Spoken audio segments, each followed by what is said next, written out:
سورہ احزاب آیت نمبر 7 اور 8۔ اعوذ باللہ السمیع العلیم من الشیطان الرجیم من ہمزہ ونفخہ ونفثہ وَإِذْ أَخَذْنَا مِنَ النَّبِيِّينَ مِيثَاقَهُمْ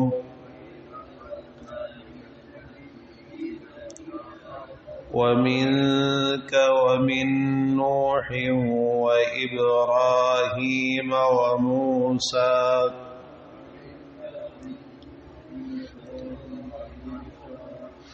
وَعِيسَى ابْنِ مَرْيَمَ وَأَخَذْنَا مِنْهُمْ مِيثَاقًا غَلِيظًا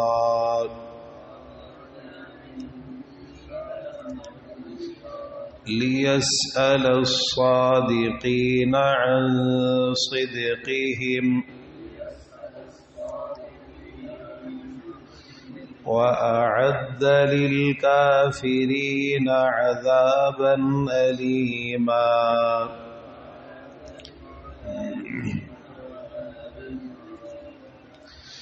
اللہ رب العزت ارشاد فرما رہا ہے، وَإِذْ اور جب اخذنا ہم نے لیا من النبیین نبیوں سے میثاقہم ان کا پختہ عہد، ومن کا اور آپ سے، ومن نوح اور نوح سے، وابراہیم اور ابراہیم سے، وموسیٰ اور موسیٰ سے، وعیسیٰ ابن مریم اور عیسیٰ ابن مریم سے، وَأَخَذْنَا اور لیا ہم نے منہم ان سے میثاقاً پختہ عہد، غلیظاً سخت پختہ عہد، لِيَسْأَلَ الصَّادِقِينَ تاکہ وہ سوال کرے سچوں سے، عن صدقہم ان کی سچائی کے متعلق، وَأَعَدَّ اور تیار کیا ہے اس نے للکافرین کافروں کے لیے، عذاباً عذاب،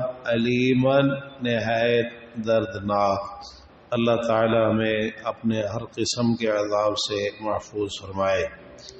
اللہ تعالی نے ان آیات میں اس میثاق اور عہد کا ذکر کیا ہے، اس قول و قرار کا ذکر فرمایا ہے جو اس نے انبیاء علیہ السلام سے لیا ہے۔ انبیاء علیہ السلام سے اللہ تعالیٰ نے جو عہد لیا، اس کو یہاں میثاق کہہ کر اللہ تعالیٰ نے ذکر فرمایا ہے۔ یہ عہد کیا تھا؟ اس کے بارے میں بنیادی طور پر مفسرین کے 3 اقوال ہیں۔ ایک قول تو یہ ہے کہ اس سے وہ عہد مراد ہے جس کو اللہ تعالیٰ نے سورہ آل عمران میں ذکر فرمایا، میثاق انبیاء جس کو کہا جاتا ہے، وَإِذْ أَخَذَ اللَّهُ مِيثَاقَ النَّبِيِّينَ لَمَا آتَيْتُكُم مِّن كِتَابٍ وَحِكْمَةٍ ثُمَّ جَاءَكُمْ رَسُولٌ مُصَدِّقٌ لِّمَا مَعَكُمْ لَتُؤْمِنُنَّ بِهِ وَلَتَنصُرُنَّهُ کہ ہر نبی نے دوسرے نبی کی تصدیق کرنی ہے اور ایک دوسرے کی تائید کرنی ہے۔ ہر نبی نے دوسرے کی تصدیق کرنی ہے اور دوسرے پر ایمان لانا ہے اور اس کی تائید کرنی ہے اور اس کی نصرت کرنی ہے۔ تو ایک تو یہ عہد مراد ہے، یا پھر اللہ تعالی نے انبیاء علیہ السلام سے یہ عہد لیا جس کا ذکر سورہ شورى میں کیا، شرع لکم من الدین ما وصى به نوحا والذی اوحینا الیک وما وصینا به ابراہیم وموسیٰ وعیسیٰ ان اقیموا الدین ولا تتفرقوا فیہ کہ دین کو قائم کرنا ہے اور اس میں تفریقہ نہیں کرنا۔ اللہ کے دین کو تم نے قائم کرنا ہے، جو بھی اللہ کے احکام ہیں، اللہ کا دین ہے، شریعت ہے، اللہ کی طرف سے جو کچھ بھی نازل کیا جائے اور جو حکم بھی آ جائے اس کو تم نے قائم کرنا ہے، اور دین کے معاملے میں کسی قسم کا تفریقہ نہیں کرنا، گروہوں کے اندر نہیں بٹنا، یہ اللہ تعالیٰ کا عہد ہے جو اس نے انبیاء علیہ السلام سے لیا۔ یا پھر تیسرا قول اس کے بارے میں یہ ہے کہ اللہ تعالیٰ نے انبیاء علیہ السلام سے یہ عہد لیا تھا، اللہ کی طرف سے جو کچھ ان پر نازل کیا جائے اس کو انہوں نے لوگوں کے سامنے کھول کھول کر بیان کرنا ہے۔ کوئی بات بھی ایسی نہیں ہونی چاہیے جو لوگوں تک نہ پہنچ سکے، بلکہ جو کچھ بھی نازل کیا جائے ہر چیز منوعاً لوگوں تک پہنچانی ہے، یہ اللہ کا عہد ہے۔ اور خاص طور پر پیارے پیغمبر جناب محمد رسول اللہ صلی اللہ علیہ وسلم سے بھی اللہ تعالیٰ نے یہ فرمایا، یا ایھا الرسول بلغ ما انزل الیک من ربک وان لم تفعل فما بلغت رسالتہ۔ اے رسول صلی اللہ علیہ وسلم، آپ کی طرف آپ کے رب کی جانب سے جو کچھ بھی اتارا جائے اسے لوگوں تک پہنچا دیجیے۔ آپ نے اس کی پرواہ نہیں کرنی کہ کسی کو وہ اچھا لگتا ہے یا برا لگتا ہے، کوئی مخالفت کرتا ہے آپ کے بارے میں طرح طرح کی باتیں کرتا ہے۔ اور یہ اس وجہ سے بھی ہے کہ یہاں اس سورہ مبارکہ میں وہ جو زمانے جاہلیت کی رسومات تھیں جو ان کے مذہب کا حصہ بنی ہوئی تھی، حالانکہ وہ نہیں تھی، لیکن پھر بھی انہوں نے اتنی پختگی سے اس کو اختیار کر رکھا تھا کہ باقاعدہ ان کا عقیدہ اور نظریہ بن چکا تھا۔ اللہ تعالیٰ نے ان رسومات کا خاتمہ فرمایا اور اس میں آپ کو تسلی دی کہ آپ نے لوگوں کی باتوں کی پرواہ نہیں کرنی، جیسا کہ لوگوں نے باتیں کی۔ خاص طور پر جو ایک رسم جس کا خاتمہ کیا گیا آگے چل کر، زید رضی اللہ عنہ جو آپ کے منہ بولے بیٹے تھے، جب یہ رسم تبنیت جو ہے اس کا خاتمہ ہوا کہ منہ بولا بیٹا وہ حقیقی بیٹا نہیں بن سکتا، تو اب جو منہ بولے بیٹے کی بیوی ہے وہ جو ہے وہ حرام نہیں ہے، اس سے نکاح جائز ہے۔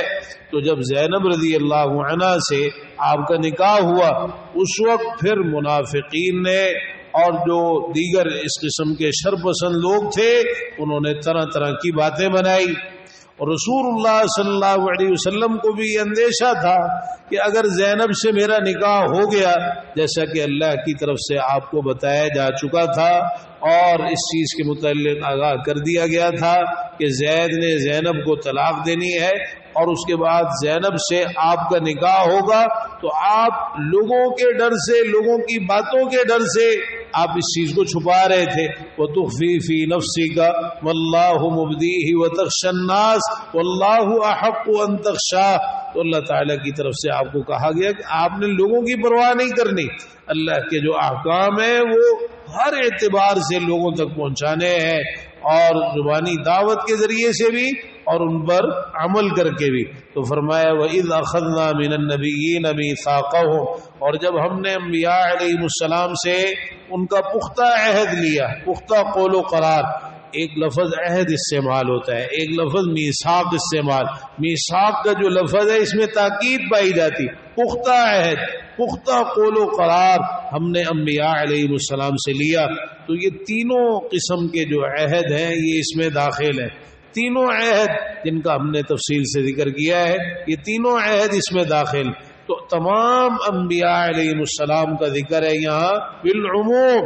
پھر آگے اللہ تعالیٰ نے خاص طور پر انبیاء علیہ السلام میں سے 5 نبیوں رسولوں کا ذکر فرمایا ہے۔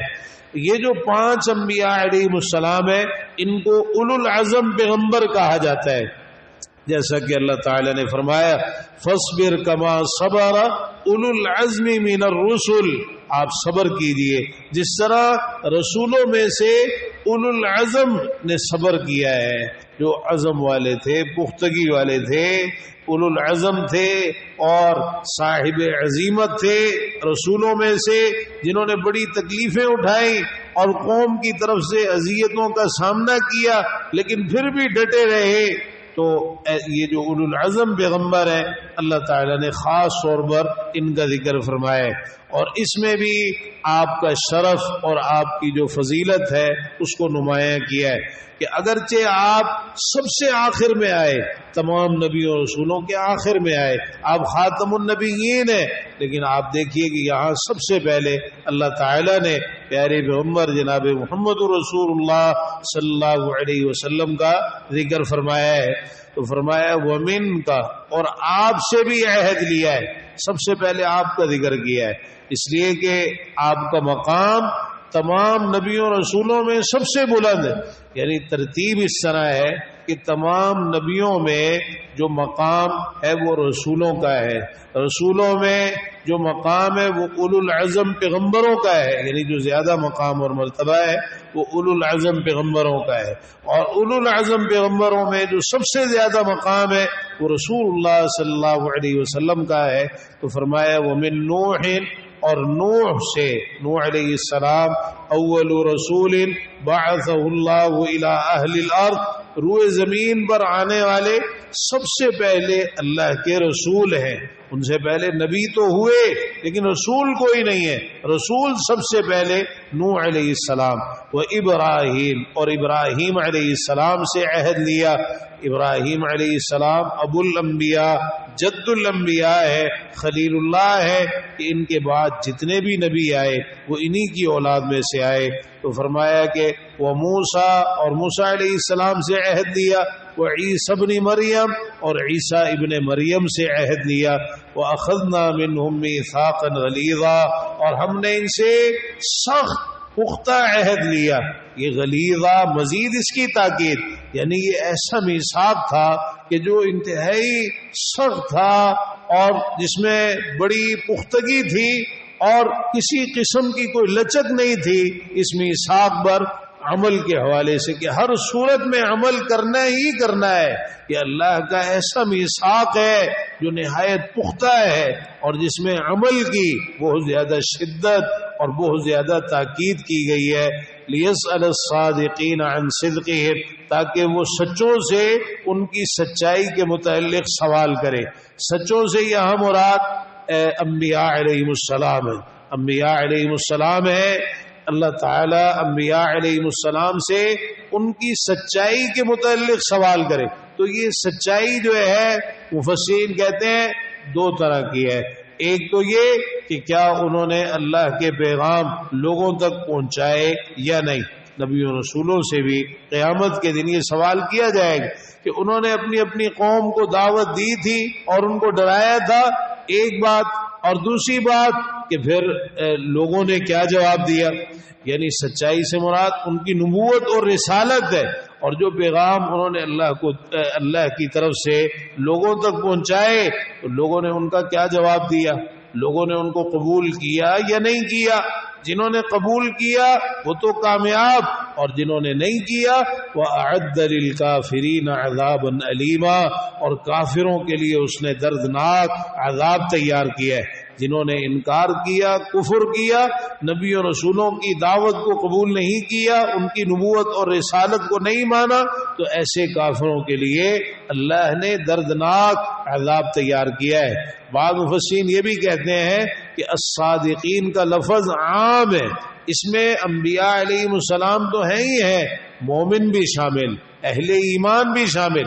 تو اہل ایمان سے بھی اللہ تعالیٰ پوچھے گا ان کی سچائی کے بارے میں کہ جو اہل ایمان ہے انہوں نے نبی و رسولوں کی دعوت کو قبول کیا یا نہیں کیا، کس حد تک قبول کیا، تو ان سے پوچھا جائے گا۔